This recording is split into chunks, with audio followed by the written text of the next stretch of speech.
Action! Action! Good morning and welcome to the show. It's Medical Monday. I'm here with Dr. Roman Nation, but today we have a celebrity interview with Scarlett.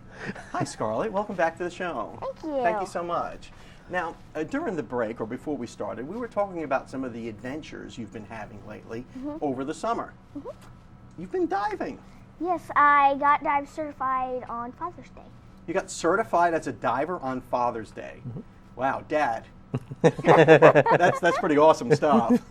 It was cool. Yeah, it is really cool. She said she's a really good swimmer. Well, Dr. Nation, are you a diver as well? Yeah. I got certified in my 20s, but haven't been able to dive very much around here. Well, you're a busy guy.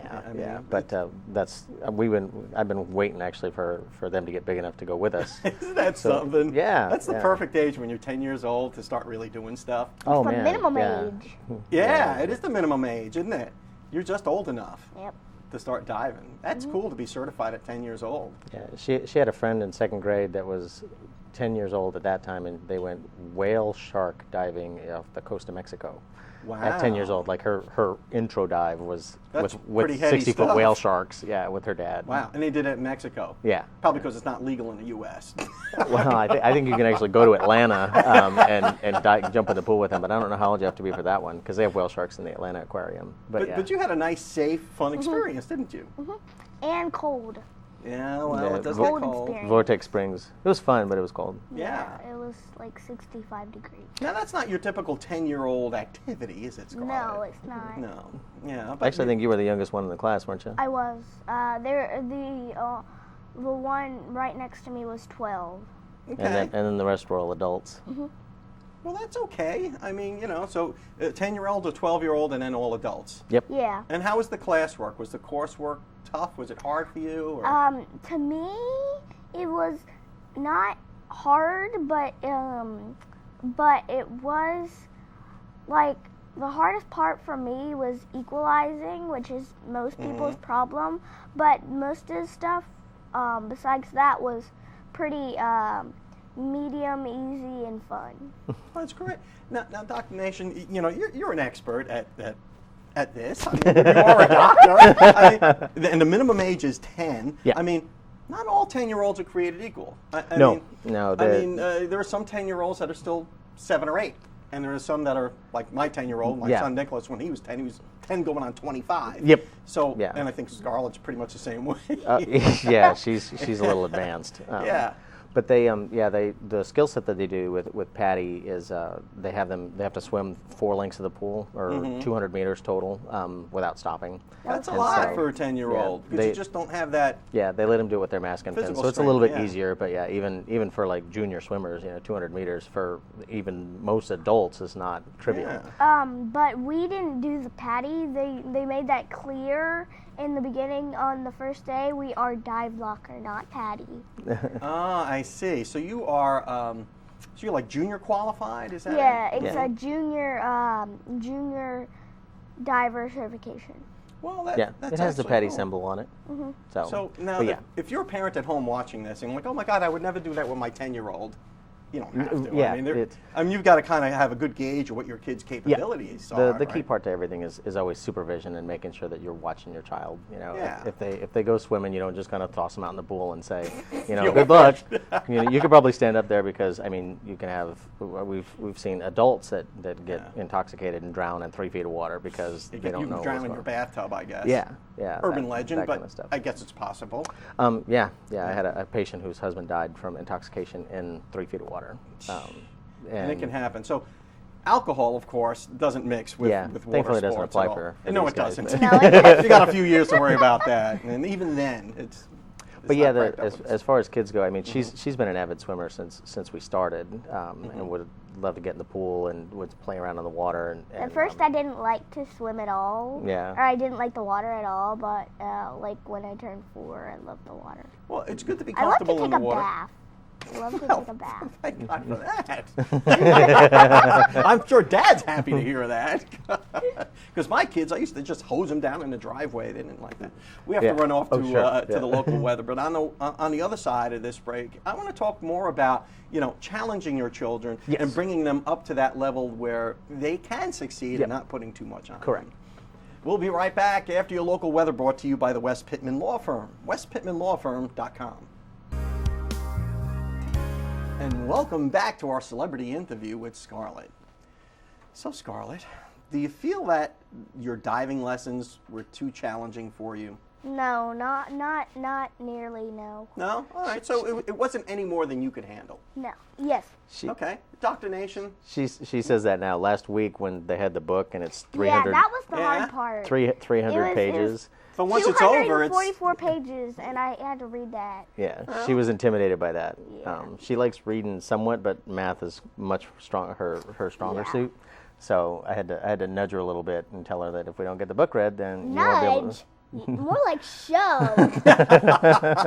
It probably felt like that at times, yeah. Which kind of begs my next question. Yeah. You know, it's always good to challenge your children. Yeah. But when is enough too much? I mean, how do you know that? I mean, because you were intimidated by a 300-page book, but you got through it, right? Yeah. And she's kind of been that way with a lot of things as we've been growing up, with swimming without a life jacket, you know, those kinds of things in the pool, or riding a bicycle without training wheels and stuff like that. I mean, they're that always... was hard. That was like the hardest challenge of my life. Whenever you had to, because it took like 2 months for me to. It did not take that long. It But probably felt like it because you were scared. Yeah, I was the only kid in the neighborhood who didn't know how to ride. Yeah, that's what did it for her back then. Was that all the other kids would come around and ride their bikes, and she was the only one who had training wheels left, and so she felt a little left out. I'm like, well, we can go out there and do it. And we took the training wheels off, and she got up there, and she's shaky as all get out. And I ran into a mailbox. You know what? My son did the exact same thing, except it was a pole, a light pole. But he told me, he says, Dad, I want to take the training wheels off. Yep. And I said, why don't we take one off and see how you do? And just have one little outrigger out there, you know? No, take them off. I'm ready, take them off. Yeah. He insisted.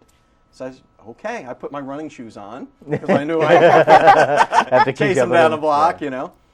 Well, he took off like a bolt. Yep. And he did just fine. Some do that, yeah. Until he hit the pole. But he had his helmet on and everything, and because that was a rule. Yeah, he had to wear and his helmet. that's what we did. Is we had knee pads and shoes. He had to have covered toes. Yeah. And, But he was ready, and I knew he was ready because he told me so. Mm-hmm.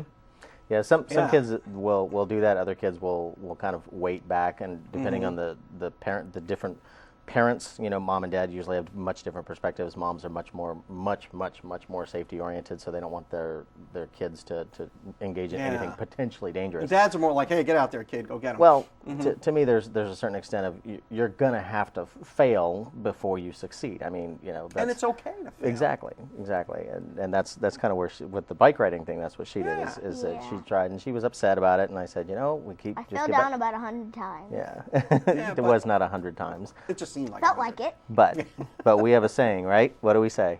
Get back up and do it again. That's right. And that's what we did. To. And she did. And that's life, too. Yeah, exactly. I mean, life is like you're not going to succeed every single time. Right. You're going to fail. So as long as you do that in a risk-free environment.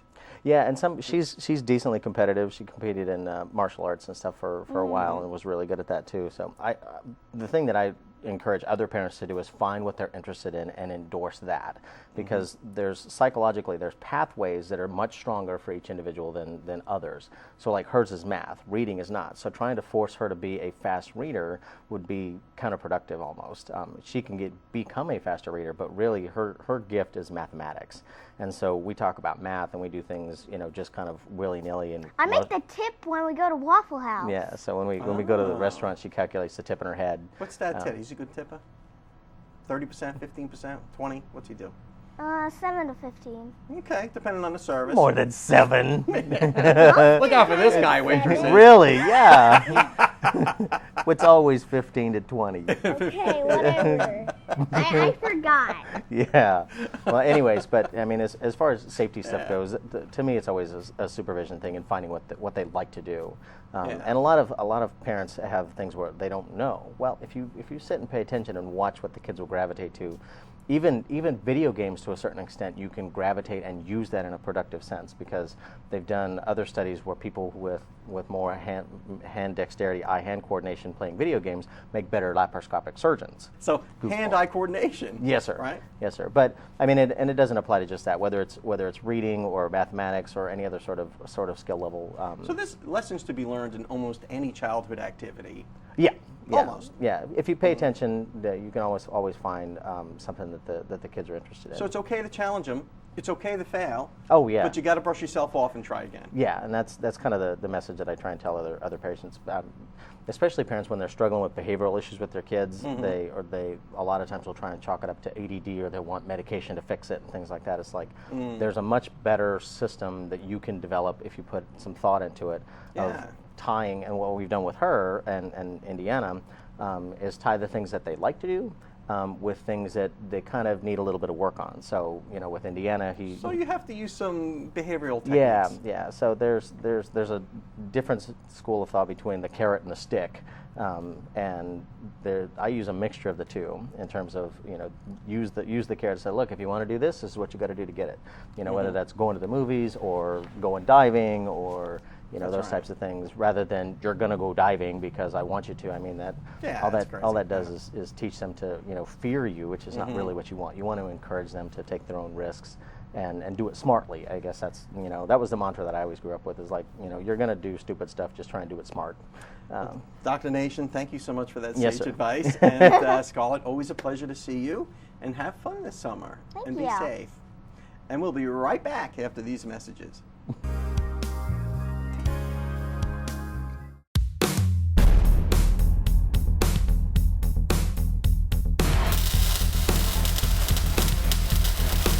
Hi, this is David Lovett, and this is your Mad Hatter Minute. Today we're going to be talking about brakes. It's a great thing when your car runs right, but it means very little if you cannot stop. If you're maintaining your vehicle on a regular basis, you're rotating your tires every 6,000 miles. A good service technician, when rotating the tires, will be inspecting the brake system. They'll be looking at your brake pads, your brake calipers, your brake hoses, and your brake rotors. It's up to that technician to come back out and tell you, the customer, that you're getting close to needing a brake job. Brake jobs are a very simple process. A sign you can tell by yourself if you're going to need a brake job is a vibration. You get a vibration in the steering wheel, or you get a vibration back in the seat when you're applying your brake pedal. What this is your brake pads are closing in on your brake rotors, and your brake rotors are getting warped. They're warping left, they're warping right, getting high and low spots. And when you press your brakes, it creates a vibration which you feel back into your steering wheel and back in your seat. You'll know you need a brake job when you hear a high-pitched squealing noise coming when you're braking. Now that squealing noise will come when you're pressing your brakes, and sometimes you'll hear that squealing noise when you're just driving down the road. What that is on the brake pad, there's a little tab, and it's a hardened metal, and it makes contact to the rotor. When it makes contact to the rotor, it emits a high-pitched squeal. That's your car telling you you need a brake job. And when you hear that noise, get your car to a shop as soon as possible, because a simple brake job is going to turn into an expensive brake job before you know it. I'm David Lovett, and this has been your Mad Hatter Minute.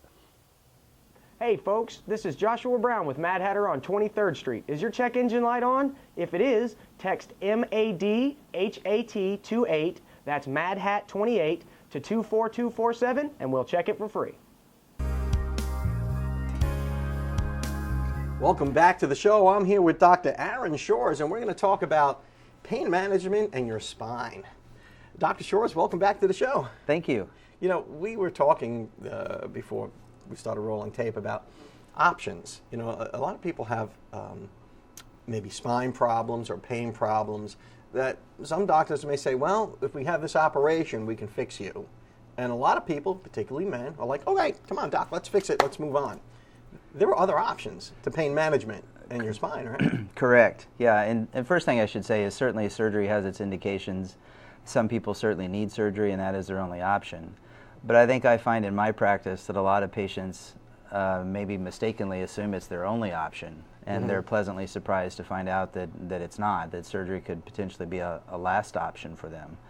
So we explore a variety of different treatments, and I always kind of sometimes playfully kid around with the patients that my job is to try to keep them away from surgery. Right. And so there are several different options that are available to do that in many cases. And what would some of those things be? Would it be like physical therapies, or would it be some sort of medications that you might administer? Sure. I think I'm a big believer in start with the basics first, and we can always make things more aggressive or more complicated. So a lot of times we'll start with just some simple behavioral modification, maybe some analgesics to help control the pain, and some physical therapy. And in many cases, that's all patients need. Sometimes that's not effective, so we can consider injections. Injections are an intermediary that can help prevent surgery.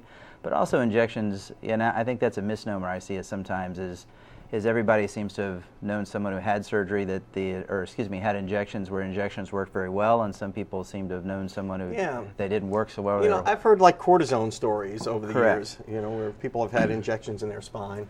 Right. What does that do for you? Well, it depends on where you put it. But sometimes we do injections. I always tell folks in my practice, I think most patients believe that when they get an injection, it's always intended to help them feel better.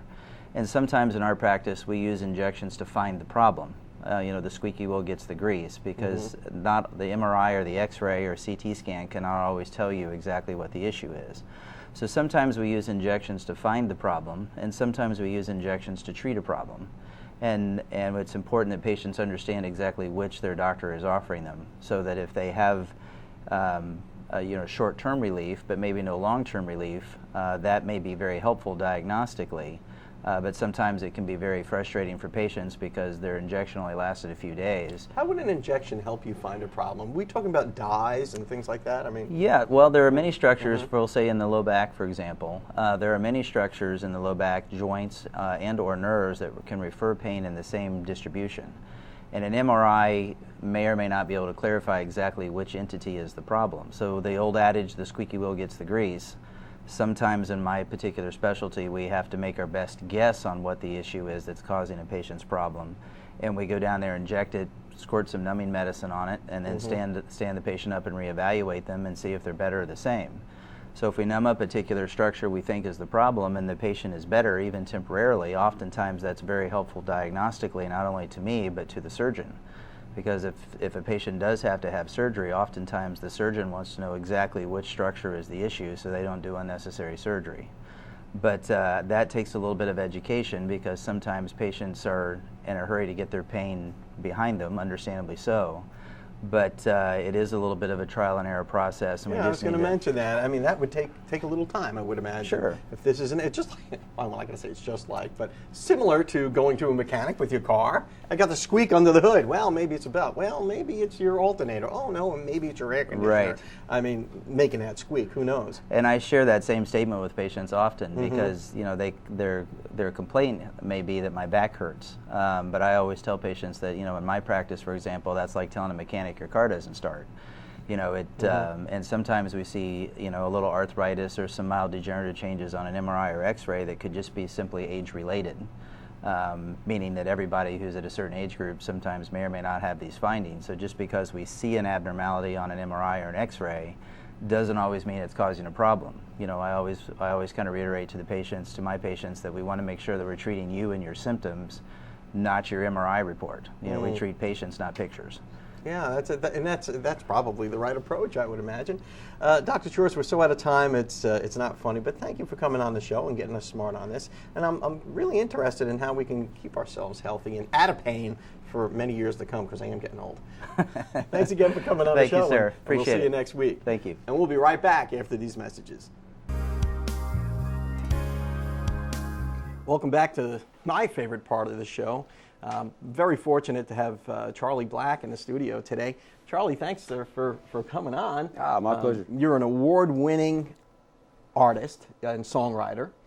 You're in the Nashville Songwriters Hall of Fame. I am. And you've actually got a few hit songs under your belt, don't you? I have written a few, yeah. Yeah.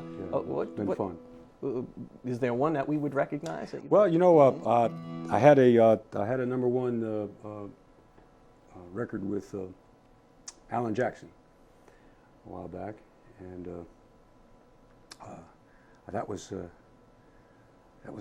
made just a wonderful record out of this song. So it's one of those when you put it on and you just say, "Oh yes, thank you." All right. So well, I'm dying to hear it. Here we go.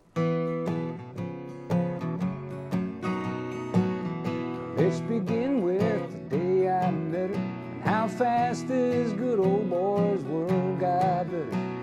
The sky got bluer, the grass got greener, and just the first few seconds after I'd first seen her, like my favorite song on a new set of speakers, best old jeans and broken sneakers, a home run pitch floating right down the middle, sweet music made when the bow hits the fiddle. She's right on the money. She goes down